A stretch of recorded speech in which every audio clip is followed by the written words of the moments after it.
À la une de l'actualité ce soir, un nouveau régime indemnitaire pour le personnel de la police municipale adopté ce mercredi en conseil au but du traitement de l'opération reversement des fonctionnaires dans le cadre de la loi 081. Environ 100 000 agents ont déjà vu leur cas traité.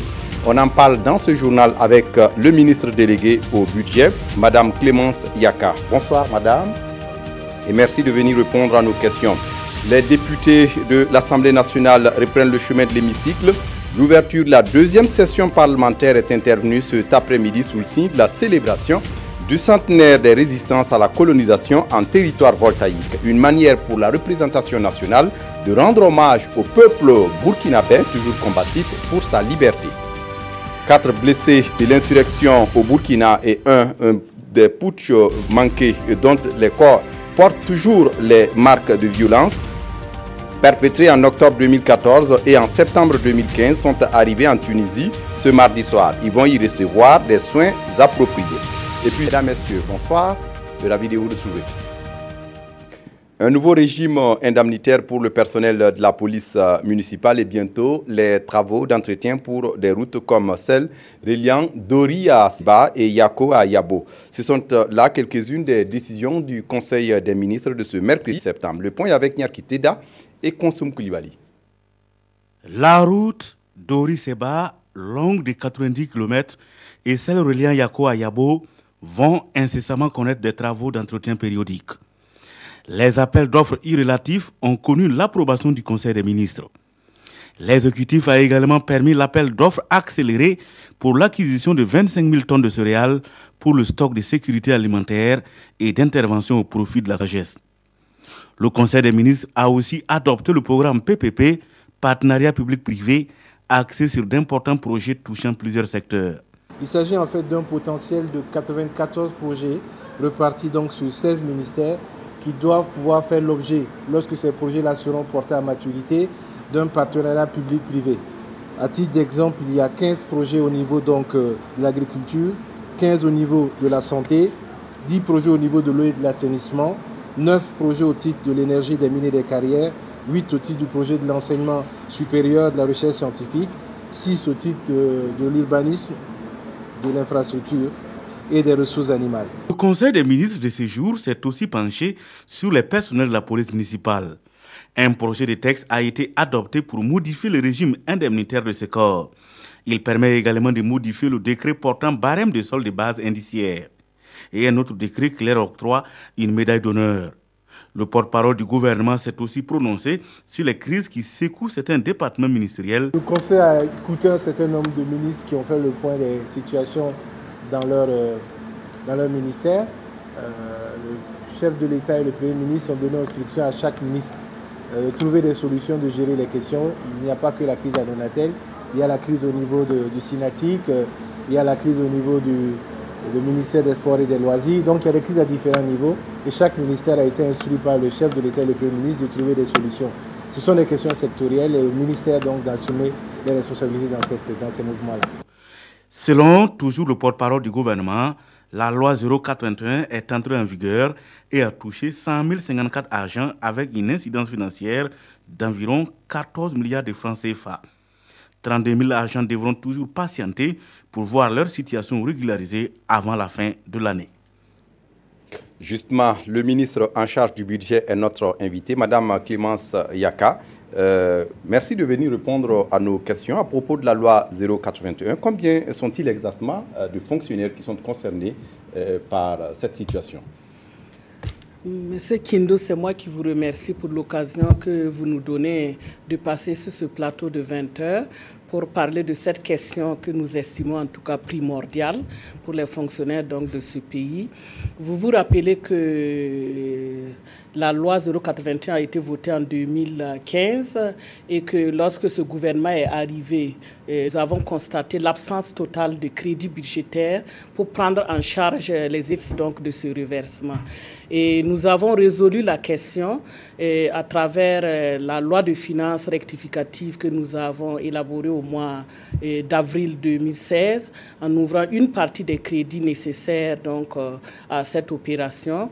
Et le mois de juillet également, nous avons eu l'occasion à travers une loi de finances rectificative d'ouvrir le complément nécessaire. Et donc, c'est cela qui nous a mis à l'aise pour pouvoir donc procéder au reversement qui est en cours actuellement. Et il y a au total 137 391 agents qui sont concernés par le reversement. Et donc, à ce jour, nous avons constaté financièrement le reversement de 104 759 agents. Et cela a commencé au mois d'août 2016 avec le reversement financier, donc la constatation financière pour 4 000 et quelques agents. Et ce mois de septembre, nous avons donc, à travers une opération spéciale que nous avons mis en place avec le ministère de la fonction publique, avec la contribution des DRH de tous les ministères, et nous avons pu, donc à l'issue des travaux, reverser financièrement, constater financièrement le reversement de 100 540 agents pour ce mois de septembre. Oui, Madame le ministre, il faut dire que les fonctionnaires ont commencé à s'impatienter.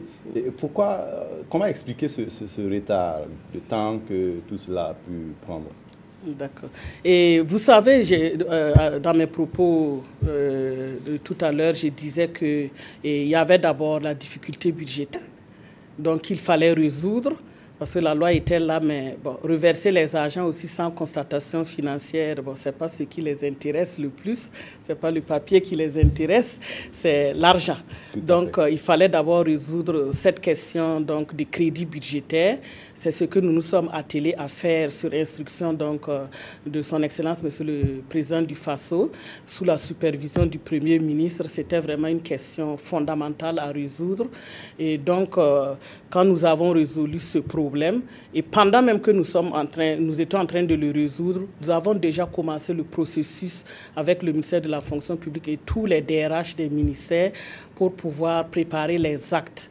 Et cette préparation nécessite beaucoup de travail et c'est l'occasion de solliciter les équipes techniques donc, de la fonction publique, du ministère des Finances et tous les DRH donc, des ministères qui se sont vraiment donnés à fond pour permettre la constatation financière qui a lieu actuellement. Et nous n'avons pas voulu nous empresser parce qu'on a voulu éviter au maximum les cas d'erreur. Parce qu'une vaste opération de ce genre peut amener toujours des erreurs. Il faut aller doucement et très bien pourvu que ce soit fait. Pour éviter les erreurs. Voilà. Oui, et il reste environ 32 000 Voilà, il agents. reste 32 632 agents à reverser. Et en tout cas, les acteurs sont encore sur le dossier, sont en train de travailler pour qu'au cours du mois d'octobre, nous puissions encore faire le nécessaire. Et s'il y a des cas résiduels au cours du mois de novembre, pouvoir, en tout cas selon nos projections, achever le processus. Donc vous donnez jusqu'au mois de novembre. Oui, bon, maintenant, vous savez que dans tout processus, il y a toujours quand même des cas résiduels qui peuvent créer des problèmes. On note déjà quelques difficultés de reversement de certains agents dû à un certain manque d'informations. Donc à ce niveau également, les DRH sont à pied d'œuvre pour pouvoir en tout cas résoudre ces questions avec les agents concernés, notamment les questions de notation. Parce que vous savez, le reversement, il faut d'abord mettre à jour la situation administrative de l'agent avant de pouvoir le reverser. Donc, ces mises à jour des situations administratives créent quelques problèmes pour certains agents dont les situations ne peuvent pas être mises à jour par manque d'informations. Ils sont en train de résoudre la question au niveau des différents sectoriels avec les agents concernés. Donc, ça peut être des cas résiduels si les éléments d'information ne sont pas disponibilisés à temps. Et l'opération va coûter 14 milliards Non, l'opération ne va pas coûter 14 milliards. L'opération coûte bien plus que ça. Et l'opération, si vous vous souvenez, nous avions parlé de plus de 30 milliards. Donc, c'est ce que nous avons en tout cas ouvert dans les deux lois de finances rectificatives. Et les 14 milliards dont vous parlez, et moi-même je dirais 15 milliards et quelques, ce n'est que l'incidence. Voilà, c'est ça. Déjà traité. Voilà, du mois de septembre. Voilà, c'est ça. Merci à vous, Madame Clémence Yaka, d'être venue répondre à nos questions. On espère que d'ici au mois de novembre, le VIM Kwega va totalement tomber pour tout le monde. En tout cas, nous aussi, nous l'espérons, comme je vous l'ai dit. En tout cas, on va s'atteler à cela. Et vraiment, on vous remercie pour l'occasion que vous nous avez donnée donc, de partager cette information qui nous réjouit également parce que nous sommes à l'aise quand nous parlons donc d'avoir résolu ce problème. Merci à vous. Merci. Au palais de Kosiam, le président du Faso reçoit les chefs de canton de Bobo-Dioulasso et de Dédougou. Ils sont à Ouagadougou pour prendre part à la deuxième session parlementaire de l'Assemblée nationale. Solange Guigma. À Kosiam, ce mercredi matin, les chefs de canton de Bobo-Mandara et de Dédougou rendent visite au président du Faso. Avec à la tête le président de l'Assemblée nationale, les deux chefs sont allés témoigner leur reconnaissance et celle de leur peuple au chef de l'État pour avoir permis de replacer l'histoire du Burkina dans son contexte par la commémoration du centenaire de la première insurrection. Et cette insurrection qui a été l'une des premières luttes de notre peuple à 100 ans aujourd'hui. Et les chefs de canton de Bobo-Dioulasso, de Dédougou, les populations de l'ouest de notre pays ont convenu que commémorer cet événement est une première. Et les chefs ont demandé à venir saluer son Excellence le président du Faso pour cette belle initiative qui replace notre peuple dans son histoire et qui prépare l'avenir de notre nation. Pour magnifier l'événement, l'Assemblée nationale place la deuxième session ordinaire de l'année sous le signe de la première insurrection en Haute-Volta, aujourd'hui Burkina Faso. Et cette forte délégation venue de Bobo et de Dédougou est présente à Ouagadougou pour participer à l'ouverture de la dite session. Un reportage signé Nyarkiteda au lieu de Solange Guigma. À présent, on retrouve Solange Guigma toujours au chapitre carnet d'audience du chef de l'État. Roch-Marc Christian Kaboré a reçu le président de l'Assemblée nationale du Bénin et le vice-président de l'Assemblée nationale française. Un séjour au Burkina dans le cadre de la deuxième session ordinaire de l'année 2016, le président de l'Assemblée nationale du Bénin, Adrien Oukbenji, est venu soumettre au président du Faso, Roch-Marc Christian Kaboré, un certain nombre de préoccupations en vue de la consolidation de la démocratie en Afrique. Il y a le dossier du Parlement panafricain. Ce dossier a fait l'objet d'un protocole d'accord signé par les chefs d'État. Il faut que 28 États soient signataires du protocole d'État et que les ratifications interviennent. Jusqu'à ce jour, le processus est un peu en panne. Le nombre de 28 n'est pas encore atteint. Donc nous sommes venus sensibiliser le président du Faso sur, disons, la pertinence de faire évoluer la procédure de ratification. Invité également pour assister à la dite session ordinaire, le 5e vice-président de l'Assemblée nationale française, David Habib, traduit ici l'amitié de son pays à l'égard du Burkina.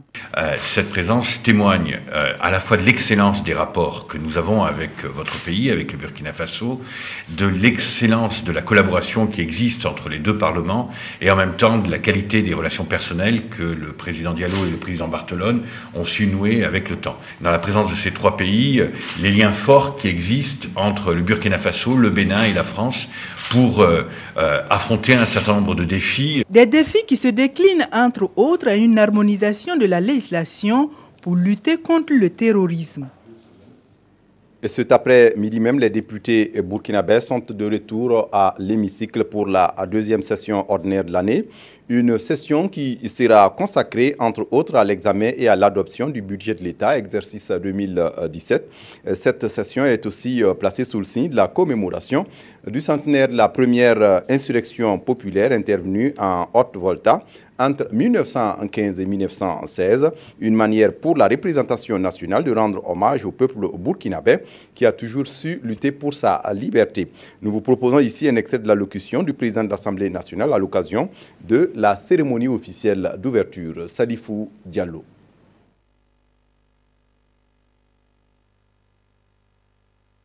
Nous commémorons le centenaire de la grande révolte, la boucle de la Volta noire. Actuel beaucoup du monde par devoir de mémoire et comme un hommage aux actes héroïques de notre peuple. D'une certaine manière, il est loisible de considérer que nous sommes les continuateurs des insurgés de 1916. En ce sens qu'en 2016, nous promettons la liberté, l'émancipation économique et sociale à notre peuple par l'effort soutenu au travail. Je tiens à saluer l'engagement du gouvernement en faveur de la paix sous-régionale, son sens du dialogue avec les composantes de notre société et surtout sa volonté d'émanciper la jeunesse sous le joug de la pauvreté, de la misère et du chômage. Il nous faut rompre avec le sentiment d'impuissance par une posture volontariste et professionnaliste qui emportera, à n'en pas douter, l'adhésion de nos compatriotes. Distingués invités, mesdames et messieurs, je voudrais, en votre nom à tous, redire nos hommages mérités aux peuples qui se sont battus pour notre indépendance, aux honorables chefs de canton de Bobo-Dioulasso et de Dédougou, ici présents, pour représenter tous les sacrifices que notre peuple a consentis pour que naisse alors la Haute-Volta puis le Burkina Faso. Toujours dans l'actualité ce soir, 4 blessés de l'insurrection populaire au Burkina et 1 du putsch manqué dont les corps portent toujours les marques de violence perpétrées en octobre 2014 et en septembre 2015 ont été évacués ce mardi soir vers la Tunisie. Ils vont y recevoir des soins appropriés. Frédéric Etienne Bassenga. Après plusieurs mois d'attente, c'est le soulagement pour ces 5 blessés de l'insurrection populaire et du coup d'État manqué de 2015. L'attente a été difficile. Mais bon, on a essayé ils ont essayé de nous soigner jusqu'à aujourd'hui, mais bon, comme ça ne va toujours pas, voilà qu'ils ont décidé de nous amener à l'extérieur. Vraiment, nous sommes très fiers qu'ils nous amènent à l'extérieur pour nous soigner. Avec pour la plupart des balles toujours dans le corps, ils embarquent pour la Tunisie pour des soins plus appropriés. Sur la soixantaine de blessés de ces 2 événements, ces 5 cas sont les plus urgents.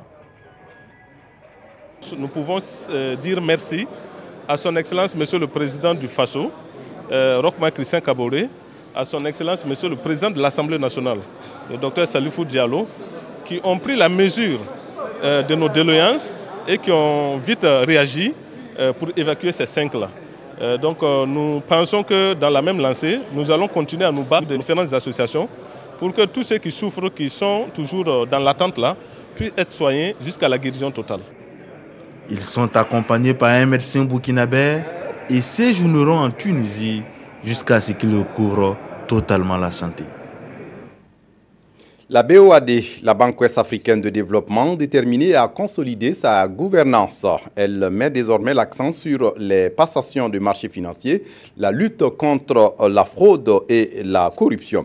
Mais pas seulement. La banque s'attaque également au blanchiment d'argent et au financement du terrorisme. Toutes ces priorités sont discutées à Ouagadougou avec les partenaires depuis ce 28 septembre. Explication à Boubacar Sayon.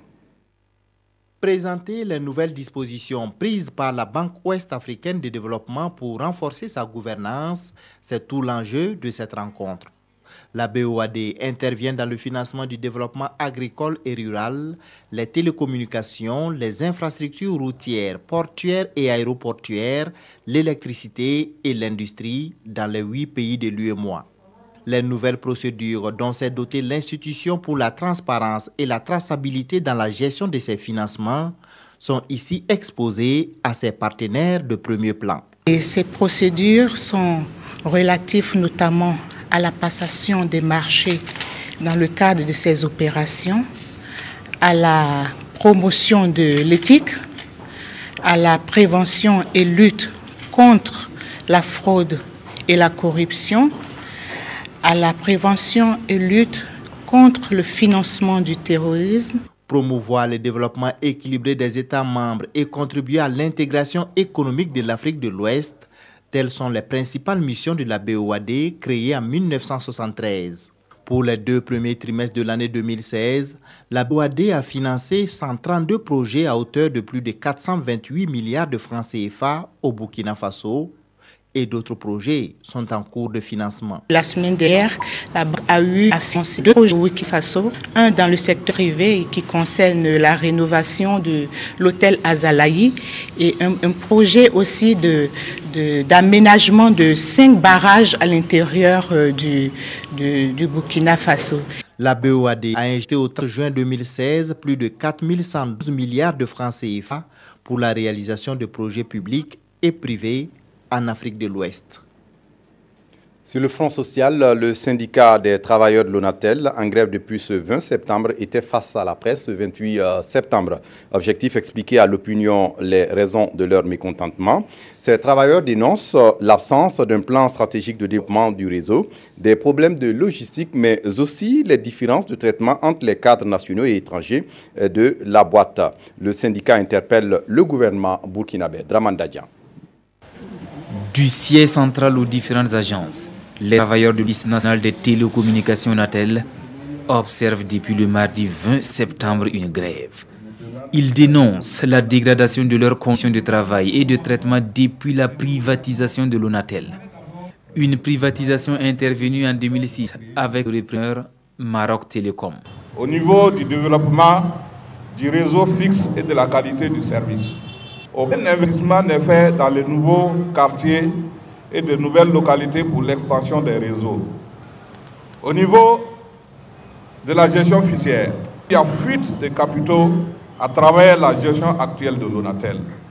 À ces problèmes, le Sinatel appelle le gouvernement à agir pour sauver l'ONATEL. La situation actuelle de l'ONATEL interpelle l'État sur ses responsabilités. L'entreprise est en train d'être vidée de sa substance. La qualité des services se dégrade, les clients souffrent avec les services de l'ONATEL, il n'y a plus d'embauche, les compétences locales sont brimées. Tous ici, c'est directeur général, l'interlude des travailleurs, le Sénat se dit conscient de l'impact de cette crise au niveau social et invite la population à la compréhension. Les responsables de la section accidents et communication du commissariat central de police de la ville de Ouagadougou ont tenu une conférence de presse ce mardi 27 septembre à Ouagadougou. Objectif, faire part d'une communication sur l'intervention de la police sur les axes routiers de la ville. Les animateurs de la conférence ont également donné des éclairages sur la conduite à tenir face aux feux tricolores et d'enseignements pratiques sur les règles de la circulation. Kadi Sanogo, Adamagiti. Respecter les codes de la route, un devoir de tout citoyen. Des codes auxquels les usagers ont du mal à se conformer. Selon la police, des multiples infractions sont observées ces derniers temps, notamment celles liées au respect des feux tricolores. Il est dit que le feu orange annonce le feu rouge. Engagé, je passe. Non engagé, je m'arrête. L'usager de la route doit poser la question à savoir à quel moment il est engagé et à quel moment il n'est pas engagé. Selon les animateurs de la conférence, la police n'a pas pour ambition de perturber la quiétude des citoyens. Le contrôle opéré sur les axes routiers vise à réguler la circulation, mais aussi de détecter des engins volés. Une seule fois, et c'était tard la nuit. Et depuis là, rien. Les contrôles se poursuivent, mais pas de cette façon. Ce que les gens ne disent pas, c'est qu'on embarque l'engin pour vérification. Au minimum, 200 agents sont déployés par la police chaque jour dans les carrefours. Au dire du chef de la section accident, l'opération a permis de réduire les accidents de circulation à Ouagadougou. De 218 cas en avril 2016, le chiffre est passé à 786 en juin, soit une réduction de plus de 150 cas. Notons qu'en cas d'infraction, en plus du paiement de la contravention, peut s'ajouter l'annulation du permis de conduire ou une suspension de la conduite. Et puis cette mise au point du directeur général de la police nationale qui dit ceci, il m'est revenu que des voix s'élèvent contre les contrôles menés par la police nationale au motif que certains usagers de la route, détenteurs d'engins appartenant à autrui, sont soumis au paiement d'amende. Le directeur général a communiqué a informé la population que l'opération visant à interpeller les usagers non propriétaires de leur engin en réaction à des plaintes de plusieurs personnes spoliées de leur engin ainsi que leurs pièces justificatives était ponctuelle et n'a concerné que la seule nuit du 7 au 8 septembre 2016. Les propriétaires légitimes qui se présenteraient suite à cette opération n'étant soumis au paiement d'aucune amende, sauf si aucune infraction était relevée contre eux. Par conséquent, le directeur général invite les usagers qui auraient été victimes à se référer au chef du service du commissariat concerné pour à toute fin utile et dans les meilleurs délais.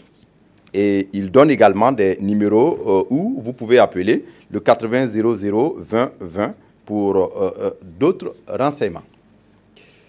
Plan Burkina et l'Agence coréenne de développement viennent de lancer un projet destiné à prévenir la transmission mère-enfant du VIH-Sida. Un projet de prévention qui prend en compte les périodes de la grossesse, l'accouchement et l'allaitement. C'est à l'issue d'une première phase concluante que les deux partenaires ont décidé de cette seconde phase. Moumouni Soubega, Nongbakuda. Offrir un traitement pour les filles victimes de violences et d'injustices et contribuer à la réduction de la morbidité et de la mortalité liée au VIH-Sida, c'est l'objectif que s'est fixé Plan Burkina.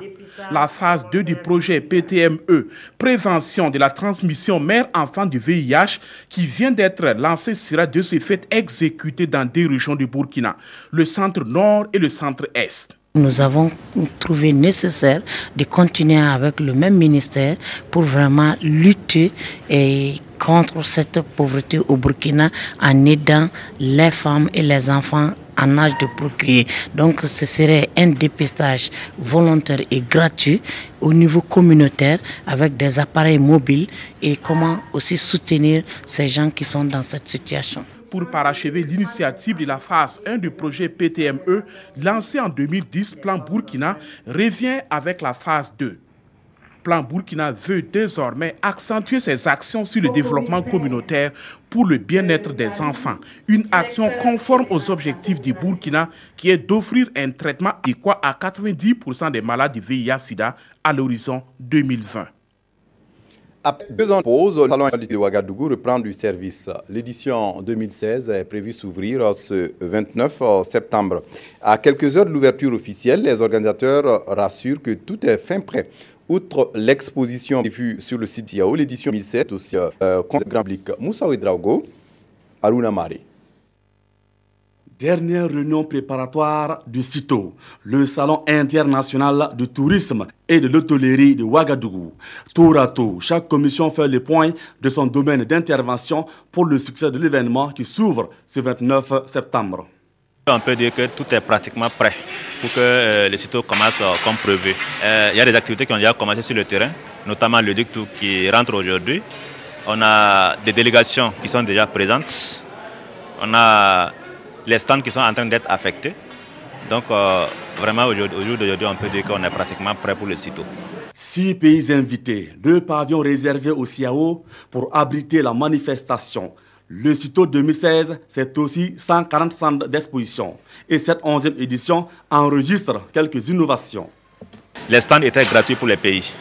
On a estimé qu'il faut que le CITO ait une certaine autonomie financière.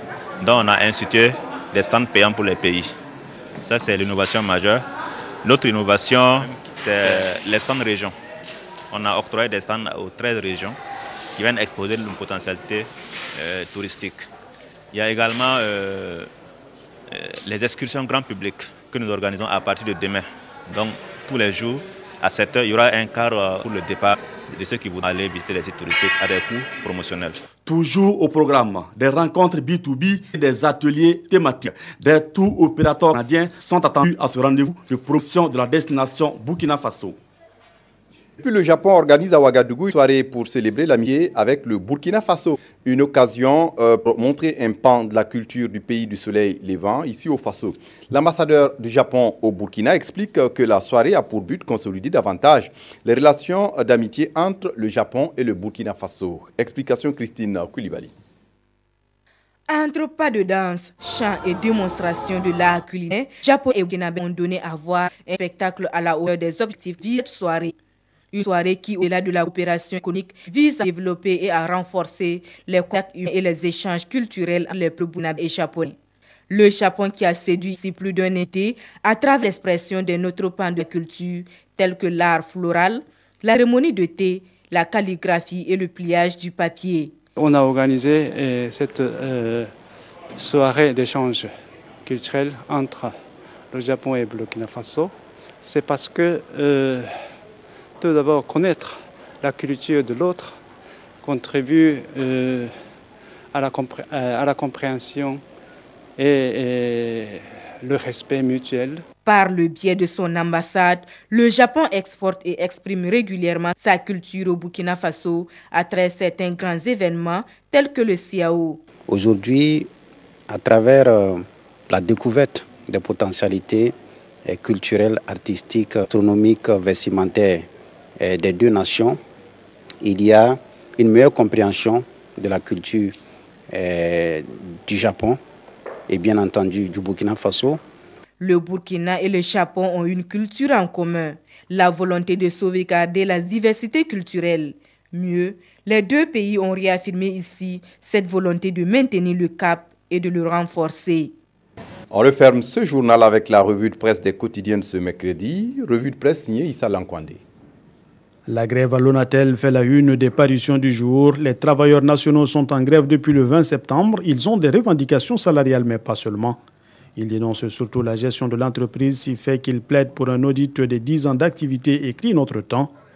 Nous ne sommes pas en lutte contre les populations, mais pour nous libérer et libérer les Burkinabés, affirme le secrétaire général du Sinatel dans les colonnes du quotidien, tout en dénonçant une fuite de capitaux. Bien que détenteur d'une part non négligeable du capital, l'État n'a aucune possibilité de contrôle des finances de la société, poursuit-il. Le syndicat interpelle alors l'État sur ses responsabilités et affiche aujourd'hui au Faso. En attendant, ce sont les abonnés qui en paient le prix fort, un véritable casse-tête pour les consommateurs et sous-traitants qui ne souhaitent qu'une chose, qu'une solution soit trouvée, écrit Sidoya. Pas sûr qu'il soit entendu. Pour les travailleurs, le mot d'ordre ne sera levé que lorsque la direction générale sera prête à les écouter, pointe les éditions Le Pays. Des revendications, il en est également question au Centre national de transfusion sanguine. Les agents réclament l'application du décret portant octroi d'une ristourne, mentionne Le Pays. Des revendications tous azimuts qui inspirent l'éditorial de notre temps. Ces mouvements d'humeur ne sont-ils pas que la partie visible d'un impressionnant iceberg, s'interroge le journal. Sinatel, Sincha, Sinatic, ça bouillonne de presque partout sur le front social et c'est le citoyen plus que l'État qui paye cash. Il est temps que le gouvernement prenne à bras le corps les situations dans les secteurs à problème, prévient notre temps. Sinon, il n'est pas exclu que ces mouvements soient juste un avis de tempête. C'est tout pour ce journal. Christine Koulibaly vous retrouve à 22h30 pour la dernière édition. Merci de votre attention. D'ici là, excellente suite de programme sur la RTV. Au revoir.